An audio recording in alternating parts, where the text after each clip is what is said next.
Hello good afternoon friends.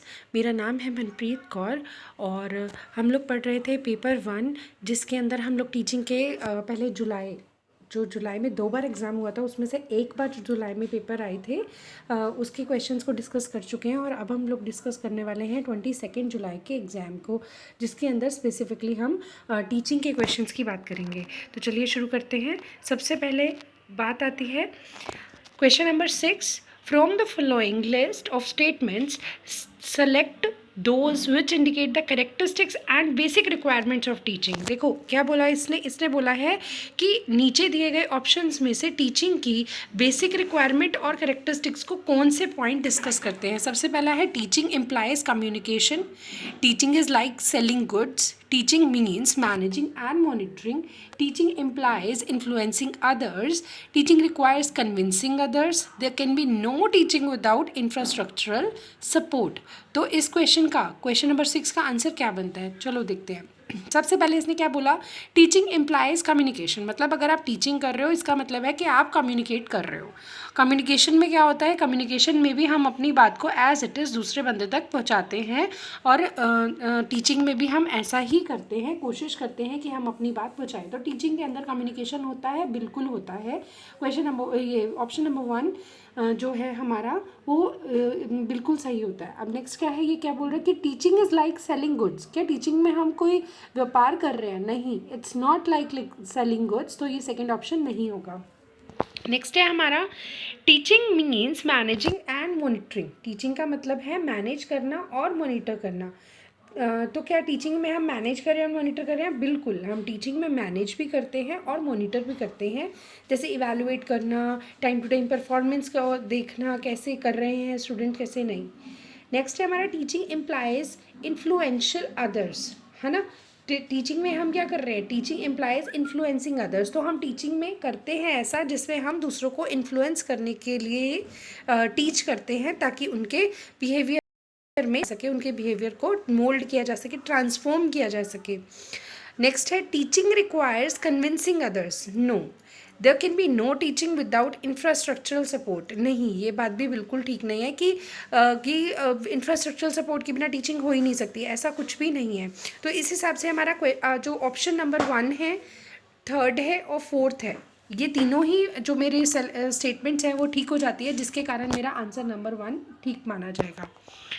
Next है हमारा question number 7। What is the purpose underlying the use of teaching ads. क्यों use करते हैं हम टीचिंग एड्स?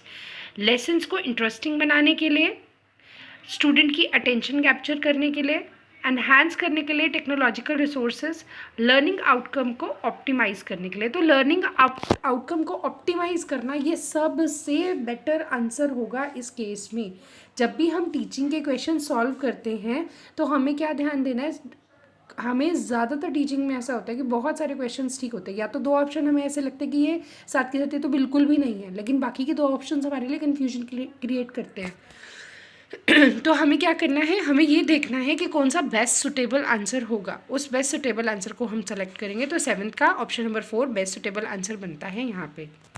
नेक्स्ट है हमारा क्वेश्चन नंबर 8।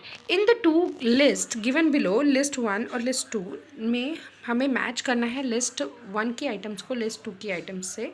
लिस्ट 1 में हमें टीचिंग मेथड्स दिए हुए हैं, जिसमें ऑप्शंस दिए हैं। Number A expository method, number 2 investigative method, number 3 discussion method, number 4 personalised method.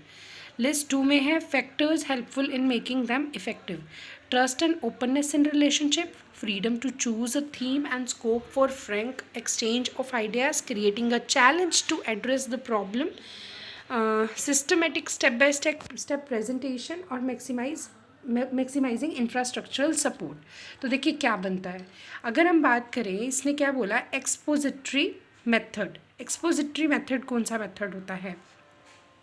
Expository method का मतलब होता है जिसमें हम स्टेप बाय स्टेप क्या करते हैं, जो प्रेजेंटेशंस हैं वो देते हैं, यानी कि ए का हो जाएगा 4। सिस्टमेटिक और स्टेप बाय स्टेप प्रेजेंटेशन देने को एक्सपोजिटरी मेथड कहा जाता है। नंबर 2 है हमारा एक्सपोजर्स, तो हमने सुना ही है ना, इसके बाद नंबर 2 है हमारा इन्वेस्टिगेटिव मेथड। इन्वेस्टिगेटिव मेथड कौन सा मेथड होता है, जिसके अंदर हम क्या करते हैं, हम क्रिएट करते हैं challenge to address the problem. ठीक है, तो इसका क्या हो जाएगा आंसर, बी का 3। थर्ड है हमारा डिस्कशन मेथड। डिस्कशन मेथड क्या होता है, जिसके अंदर हमें अपनी मर्ज़ी की फ्रीडम, थीम चूज़ करने की फ्रीडम होती है और हमें एक्सचेंज ऑफ आइडियाज़ करने के लिए भी स्कोप होता है। तो इसका आंसर हो जाएगा थर्ड का 2। नेक्स्ट है हमारा पर्सनलाइज्ड मेथड। पर्सनलाइज्ड मेथड क्या है, जिसके अंदर ट्रस्ट और ओपननेस होती है रिलेशनशिप में, उसे बोलते हैं पर्सनलाइज्ड मेथड। तो इसका आंसर इस हिसाब से बन जाएगा ऑप्शन नंबर 1।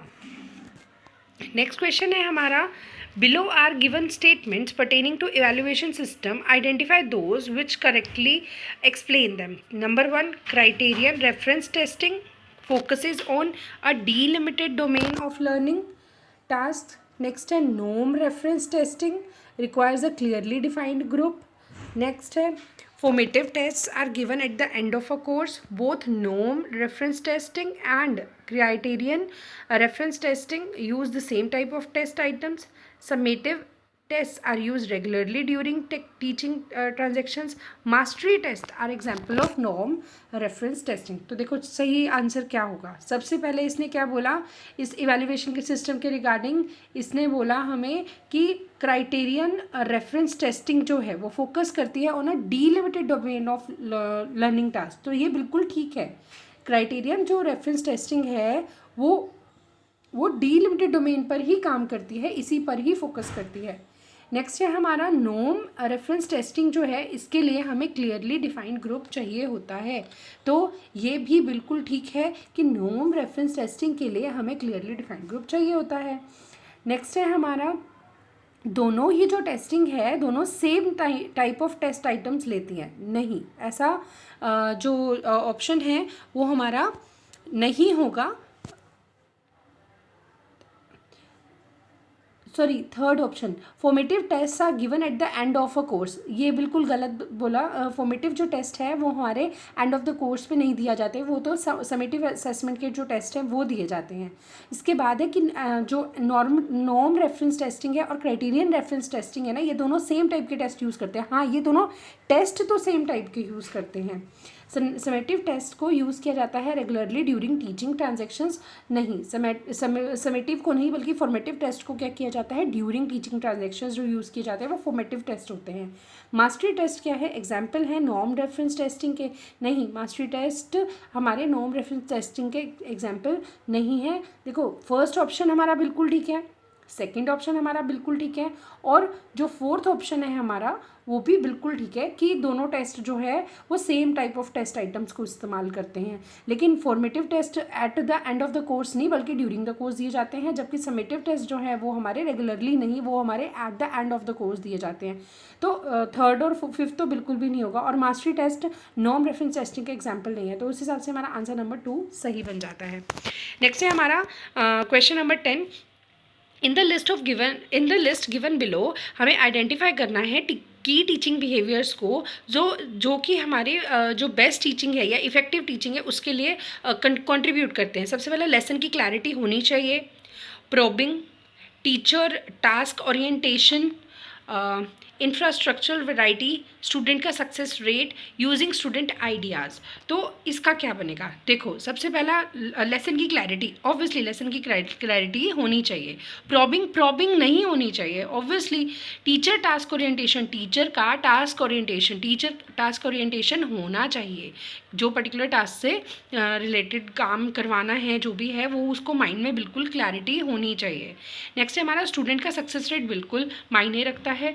इंफ्रास्ट्रक्चर की वैरायटी, इंफ्रास्ट्रक्चरल की जो वैरायटी है वो भी होनी चाहिए, इससे भी इफ़ेक्टिवनेस आएगी टीचिंग में। और स्टूडेंट के आइडियाज़ को यूज़ करना, स्टूडेंट के आइडियाज़ को यूज़ करना इफ़ेक्टिवनेस को बढ़ाए या कंट्रीब्यूट करेगा या नहीं ये कुछ ज़रूरी नहीं है। तो इस हिसाब से हमारा आंसर नंबर 3 सही बन जाएगा, यानी कि ऑप्शन नंबर 1, 2, 1, 3, 4 एंड 5। तो अगर इस हिसाब से देखें तो जो हमारे क्वेश्चंस हैं उसके हिसाब से हमारे आंसर बनते हैं क्वेश्चन नंबर 6 मतलब कि 1 जो फर्स्ट क्वेश्चन है उसका बनता है 1, फिर सेकंड का डी या फोर्थ, 8th का 1, 9th का 2, 10th का 3। ठीक है, तो इसके साथ ही टीचिंग का जो 2 जुलाई वाला पेपर है 22 जुलाई का, वो भी, उसके भी आंसर्स इसके साथ फिनिश होते हैं। नेक्स्ट वाले में हम नवंबर 2017 के टीचिंग के क्वेश्चंस को डिस्कस करेंगे।